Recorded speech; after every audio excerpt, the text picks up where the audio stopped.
Hi, this is Kevin Kermis.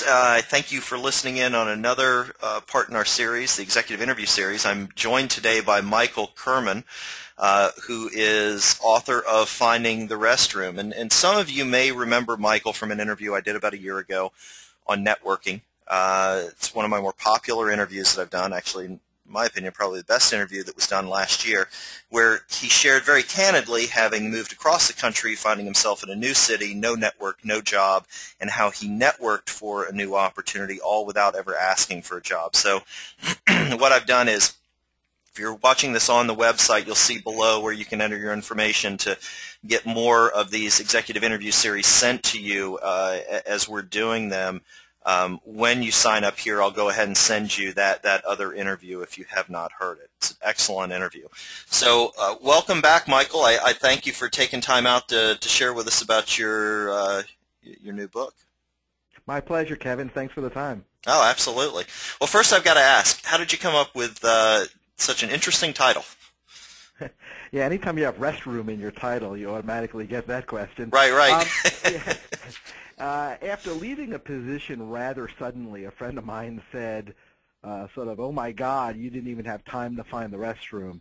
And it sort of stuck, and it really sort of carries forward in terms of the theme of the book, in terms of really needing to add value and find the restroom immediately. Now, what made you decide to write Finding the Restroom? Has writing always been a goal or objective of yours?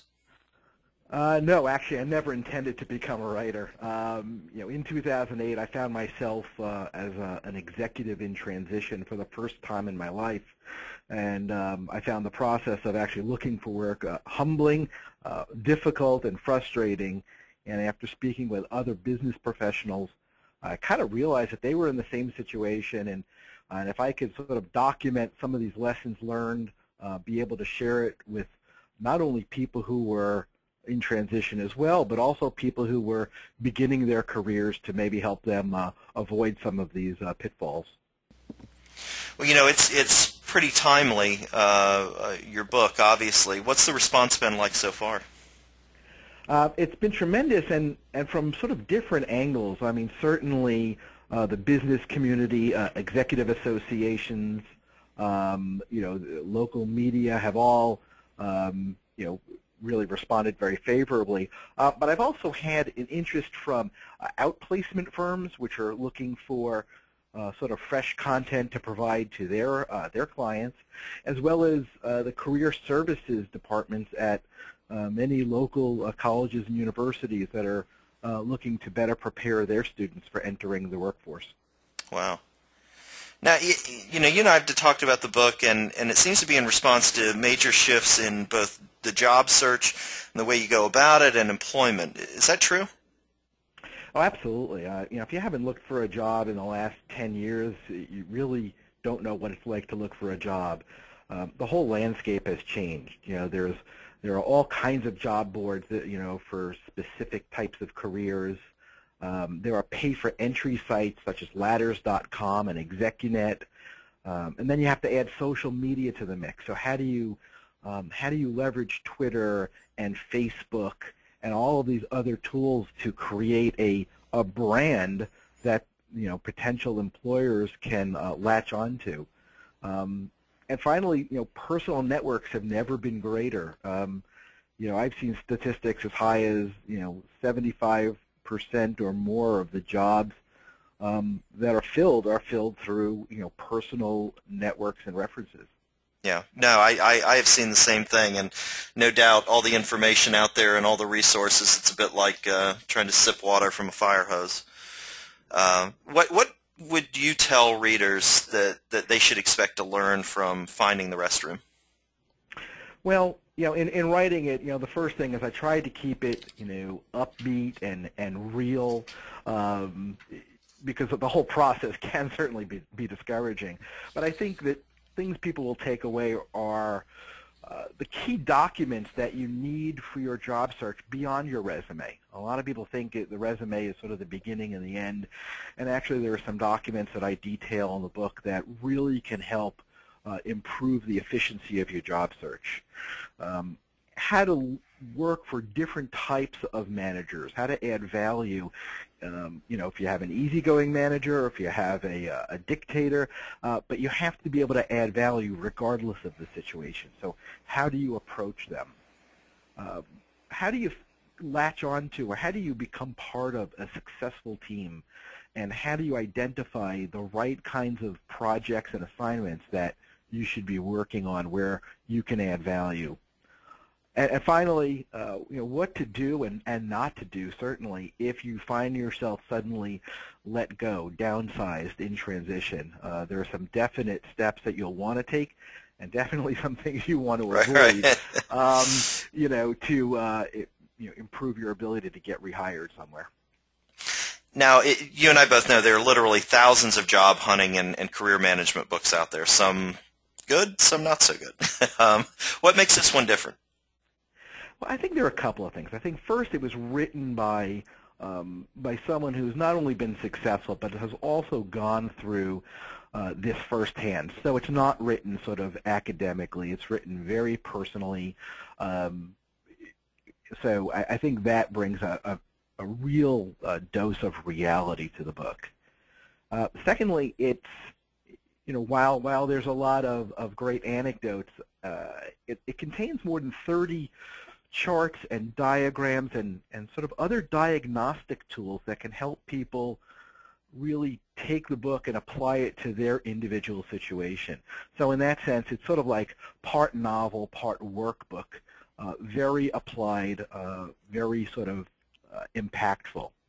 And finally, the book does focus on the emotional aspect of looking for a job or trying to get back into the workforce. People who are struggling always need a fresh perspective. They need a positive outlook, and they need to know that it's okay to feel angry and upset and frustrated. And I think this book really provides the positive reinforcement that they need. It's a very lonely process to go through, the job search, even with the support of family and friends, and I think that's exceptionally important. So I'm glad to hear that. Now, while there are a number of interesting chapters in the book, what would you say are some of the themes that are woven throughout the book?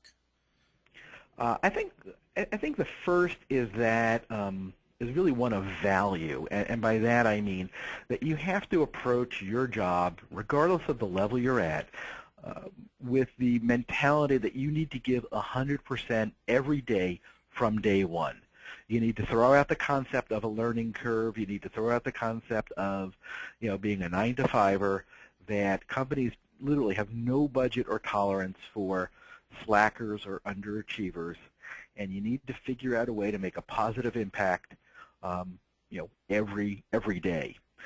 I think the second is the concept of networking for life. A lot of people network when they need a job, or only network within the company they're employed, and that's a really sort of dangerous approach because, quite frankly, you never know when you're going to need to lean on your network. Right. Companies change all the time, so and the higher up you go, the more likely that those roles are going to be filled by personal networking and references, and you're not going to find them on the average job board. So if you're not adding high-value contacts to your address book every week, you can quickly become irrelevant. And finally, that the job search is not just sending out a bunch of resumes. You need to approach it like you would approach a home improvement project or a major project at work. There's got to be objectives and tasks and milestones, and you really need to approach it that way. The competition is fierce. There's tremendous talent out on the market. Nobody owes you a job, and every person needs to become their own sales and marketing guru in promoting and branding themselves and differentiating from everyone else out there. That's a great point. Now, are there any chapters that are personal favorites of yours? It's like asking me which of my kids I like better. Right. Hope they're not listening. Right. I think there's a couple. I think, certainly one called Bateman Was Right, which refers to a teacher I had in business school who really drove home the point that in the end, a lot of the soft skills that people sometimes think are sort of touchy-feely really are what makes you successful and what helps differentiate you, and allows you to work with all different types of people. Certainly unemployed, now what? Very hard-hitting, tactical, do this, don't do that, so that you don't do anything silly when you're in a very emotional state, and that you optimize and maximize your probability of getting rehired. And finally, presentation skills. It is amazing how many people who are very educated and very experienced are actually very, very poor at presenting either one-on-one or in front of a group, or even presenting about themselves. That I think is one of the toughest things. Yeah. I know I run into that with clients all the time who are exceptionally bright, and it's tough to talk about yourself. It is. It is, but in essence, the job hunting process is a sales process. It is. Whether it's an interview or a meeting over a cup of coffee, you are presenting, and I think there are some very, very key points that are discussed in the book on that topic. And how can somebody purchase your book? It's available through my publisher, lulu.com. It's also available on Amazon.com, BarnesandNoble.com, a number of other retailers. So if someone goes to www.findingtherestroom.com, you'll see a complete list, and you can purchase it that way. So the next question I've got to ask, what's on the horizon for you next?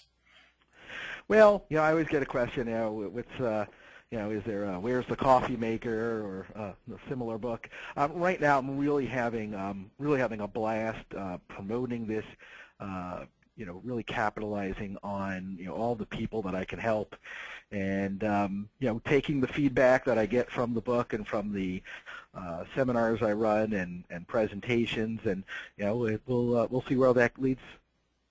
Well, great. Well, hey, thank you again for joining us today and sharing about the new book. I really appreciate it.